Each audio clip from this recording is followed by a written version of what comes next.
এবার 2025 আইপিএলে পারফর্ম না করতে পারলে বাদ যাবেন অ্যান্ড্রু রাসেল। তবে এবারের আইপিএলের নিলাম থেকে প্রথম দিনে 6 জন ক্রিকেটারকে কিনেছিল কেকেআর এবং নিলামের শুরুর পর দীর্ঘ সময় কোনো ট্রেড করেননি নাইটরা।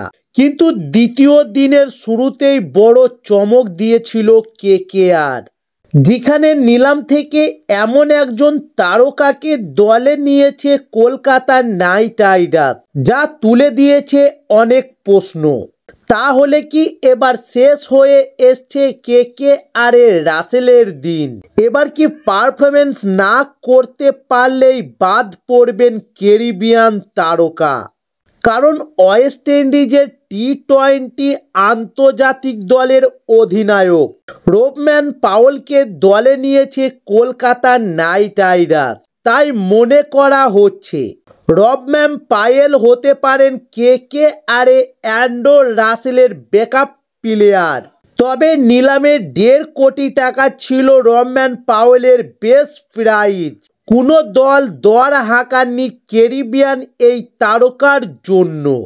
তবে শেষ মুহূর্তে বেস্ট প্রাইজে দলে নেয় কলকাতা নাইট রাইডার্স। তবে এর আগে আইপিএলে দিল্লি ক্যাপিটালস ও রাজস্থান রয়্যালসের হয়ে খেলেছেন পাওয়েল।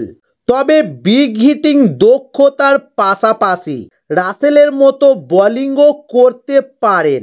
ফলে কেকেআরের হাতে এবার 2025 আইপিএলে অপশন বেড়েছে বলে মনে করা হচ্ছে। তাই রাসেল পারফরমেন্স না করতে পারলে এবার বসতে হতে পারে রাসেলকে 2025 আইপিএলে।